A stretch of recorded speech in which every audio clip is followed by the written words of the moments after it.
E aí pessoal, tudo bem? Aqui sou eu, André Ascar, o criador do Método Corrida Perfeita. Hoje vim aqui encontrar a Jéssica Ribeiro, nutricionista, e estou aqui para compartilhar com vocês uma coisa bem bacana que eu encontrei conversando com a Jéssica, e por isso eu resolvi fazer esse vídeo aqui para conversar com vocês, que é a questão que eu acho que coincidiu muito com o que eu falo sobre corrida, que ela fala sobre a nutrição com uma questão de consciência, de você estar pensando no que você está comendo. Então é justamente dentro disso que a gente vai trocar uma ideia aqui, que eu vou trocar uma ideia com a Jéssica, tá? Para esclarecer como é que a gente pode pegar essa questão da consciência alimentar e levar para a corrida, para que tipo de corrida a gente vai fazer, para a nossa corrida perfeita que a gente está sempre buscando, qual é o nosso objetivo. Lógico, dentro da corrida a gente tem um objetivo, seja emagrecimento, seja de performance, seja simplesmente uma melhora na qualidade de vida. Então a partir de cada objetivo, a gente tem que se alimentar de uma forma diferente, não é? Então, Jéssica, como que a gente se alimenta para o objetivo dos mais variados que tem? Eu citei 3 aqui. Falei do emagrecimento, da performance e simplesmente para qualidade de vida. O que você indica para o pessoal? Bom, pessoal, então, o que é mais importante é o objetivo que a pessoa tem, né? O seu objetivo no momento e principalmente o seu nível de consciência alimentar. Então, uma coisa que eu sempre falo, uma pessoa que come McDonald's, que come brigadeiro todo dia, que ela tá num nível assim e tá tentando compensar com a corrida, tá tentando correr atrás do prejuízo, é uma pessoa que ela precisa, num nível inicial, aprender a trocar alimentos de baixa qualidade nutricional por alimentos de melhor qualidade nutricional. O tipo de alimento, qual alimento e a quantidade vai depender primeiramente do que você gosta de comer. Então, quais são os seus alimentos saudáveis preferidos? Dentro de todo o universo de alimentos que a natureza te permite escolher, quais os seus preferidos? Você gosta mais de aipim ou de batata doce? Isso, aipim aqui é mandioca, né? Bem diferente. Você gosta mais de mandioca ou de batata doce? E a partir daí você ir fazendo essas trocas de alimentos mais saudáveis por alimentos que você vai ou excluir porque não vale a pena, ou vai consumir numa frequência menor, equilibrando a sua vontade. Então esse seria o nível mais básico para aquelas pessoas que estão comendo mal e estão querendo um objetivo de emagrecimento, um objetivo de melhorar o desempenho, porque não adianta, o André fala muito da uma analogia com o motor, né, o motor do carro. Se você dá um combustível ruim para o seu carro não vai funcionar direito, vai engasgar. E aí quando você começa a entender que o que você come reflete em como você se sente, na sua leveza, no seu bem-estar, não tem nada pior do que você estar correndo com aquela sensação de que tem comida no seu estômago, porque não foi um alimento de fácil digestão, porque não foi um alimento que te caiu tão bem, ou porque foi um alimento que você viu alguém fazendo, que você quis copiar ali, e não faz isso em véspera de prova, por favor, que pode dar um problema muito grande. Nunca faça na prova que você não treinou, né? Exatamente, sempre nos treinos. Então, quando você tem essa consciência alimentar, Jéssica, pronto, eu não tenho problemas, eu não como McDonald's quase nunca, eu não tomo refrigerante, eu só como alimentos saudáveis. Aí você vai começar a entender um pouco mais dos alimentos saudáveis. Por exemplo, tá, beleza, então a gente vai dividir aqui entre comida de verdade, industrializada e tal, dentro do que é comida de verdade.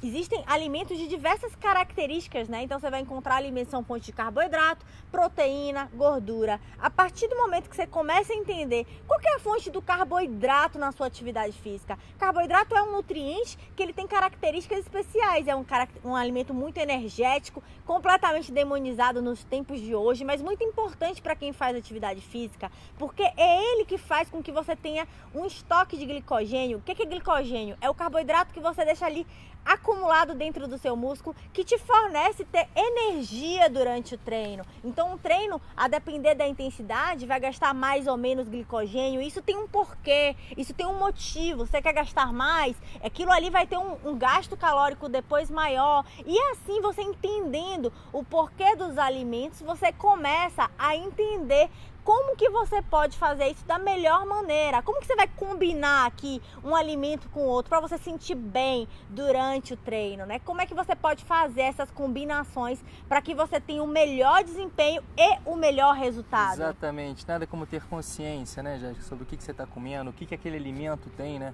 O que esse combustível aditivado vai fazer diferença na sua prova. É que nem você pensar justamente no carro de Fórmula 1. A octanagem daquela gasolina que ele bota ali dentro é muito maior. A gente pode comparar até com a questão do carboidrato, a energia rápida, para ele ter essa explosão, do que um carro normal, onde o motor do carro normal também ele não aguenta essa octanagem. Ou seja, tem um motor e motor, tem motores e motores.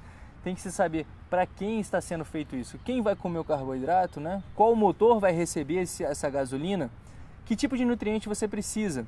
Essa consciência é muito boa, essa consciência do o que comer para quem eu sou, o que eu preciso. Eu vou correr 10 km, quanto que eu tenho que comer? O que você sugere para uma pessoa, um amador normal, que corre ali os seus 45 minutos, os seus 10 km, tá? Que tipo de fonte energética ele tem que trabalhar? Ele vai correr às 8 horas da manhã, foi dormir às 10 horas da noite. Como que tem que ser essa preparação alimentar dele? O que ele tem que pensar de comida? Não um prato pronto, mas o que ele tem que pensar de forma geral até a hora da prova dele?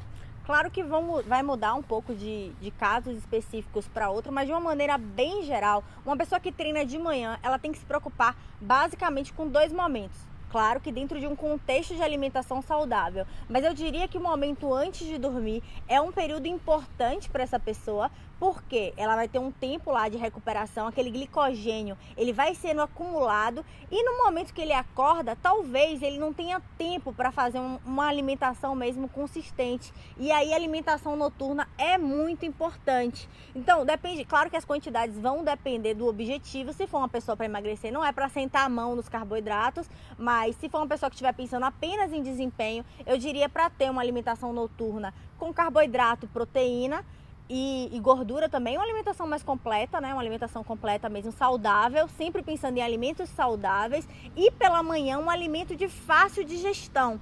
O que vai ser esse alimento depende muito do que você gosta de comer pela manhã, porque eu sempre trabalho com o que você gosta de comer de uma maneira adaptada para você ter um melhor resultado. Mas coisas que funcionam bem para quase todo mundo, por exemplo, quando a gente fala de suplementação, a banana com whey é uma coisa que a gente absorve muito rápido, dá certo.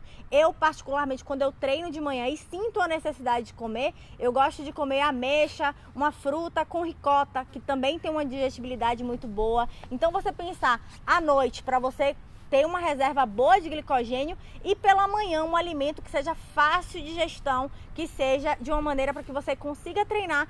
Uma coisa que eu sempre falo, sem ter comida sacudindo no seu estômago.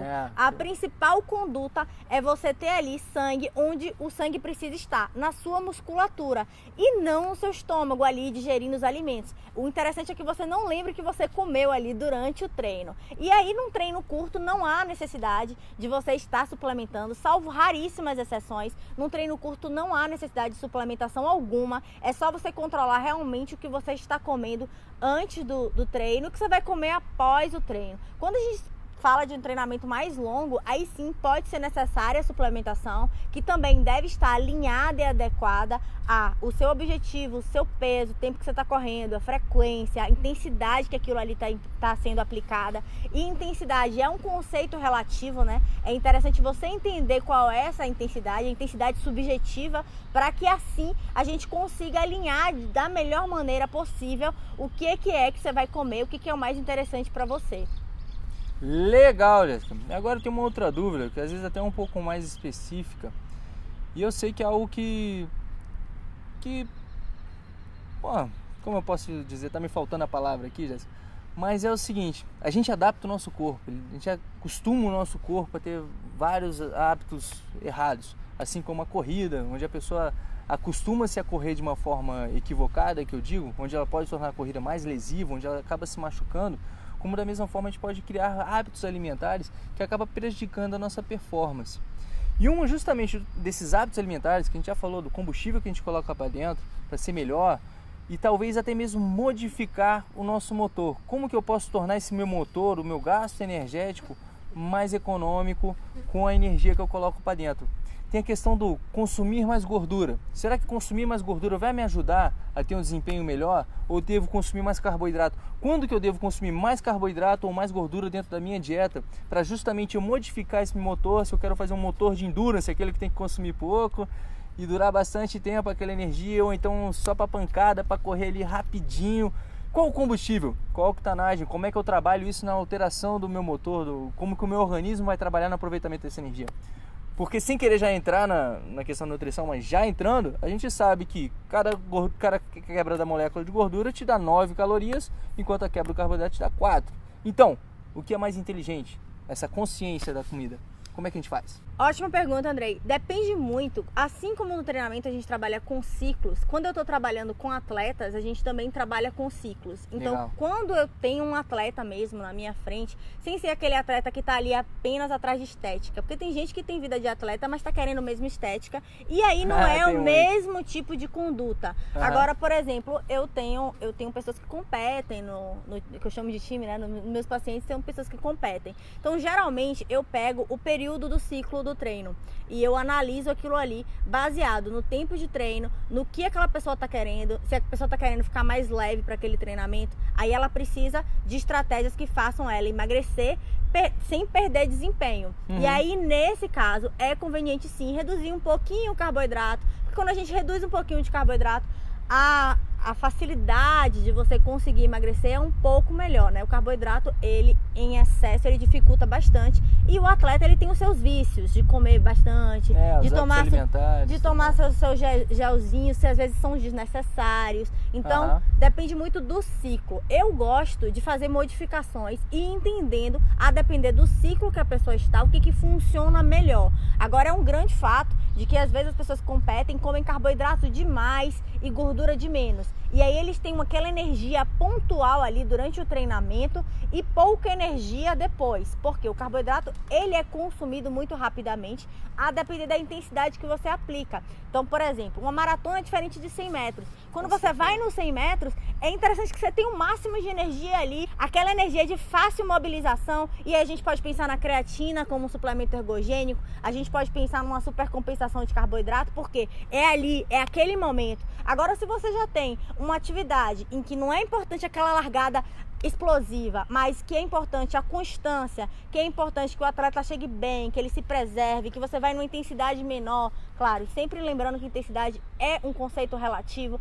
mas é importante que você chegue num período longo, numa distância maior, com um tempo mais tranquilo, sem precisar morrer ali para você ir lá nos 100 metros e lá pegar a medalha. Aí você vai pensar que não é importante aquela energia rápida como a galinha dos ovos de ouro. Ou seja, você está matando o jantar do maratonista.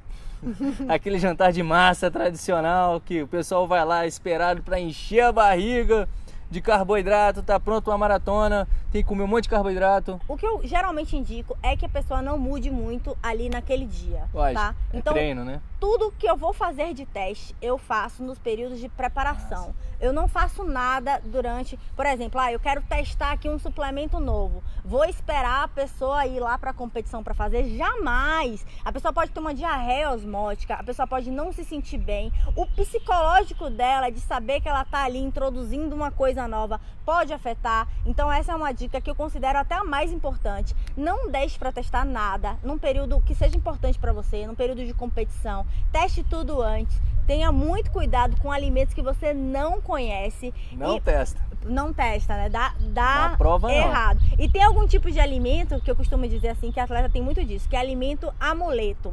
Então, eu tava até conversando Tem que comer aquela rapadurinha. Se não tomar uma colherzinha de mel, não vai. Então, quando a pessoa ele tem esse tipo de amuleto, eu costumo não mudar. Porque se você muda aquilo ali, né? Se você muda aquilo ali gera um estresse psicológico que acaba prejudicando. Mas eu entendi o que o André quis falar, é muito importante mesmo você entender que o equilíbrio é importante e que muitas vezes não é se entupindo de carboidrato que você vai ter um desempenho melhor. Pelo contrário, você pode até prejudicar, principalmente se for muito perto do treino, porque você come muito carboidrato. Existe um chamado efeito rebote, que é quando você come muito carboidrato, estimula muito a insulina e acaba passando mal depois. Você pode passar mal mesmo, ter uma hipoglicemia de rebote, passar mal, precisar interromper ali a prova e aquilo ali estragar a sua estratégia, estragar tudo. Mais uma vez, dentro da questão da consciência, nutrição também é treino. Você tem que treinar o seu corpo, você tem que treinar o seu paladar, que é algo que a Jéssica faz de forma fantástica. Ela tem um programa para isso. Inclusive, clica nesse link aqui embaixo, aqui em cima, não sei onde é que está esse negócio, que você vai conseguir acessar isso. Ou seja, mais uma vez, meu povo, vamos treinar, vamos pensar de forma consciente, seja no seu movimento, seja na sua alimentação, seja o que você está introduzindo, ou seja o que você está fazendo. Porque isso só tende a você ter um desempenho melhor, uma vida melhor. E quando eu digo desempenho, justamente não é só a sua performance de correr mais rápido, é você se sentir melhor. Porque afinal, tudo é só uma coisa pra gente ser feliz, né? Então vamos ser felizes. Bom, muito obrigado, Jéssica. Obrigada, foi ótimo. Valeu, gente. Um grande abraço, bons treinos e vamos que vamos. Rumo à corrida perfeita.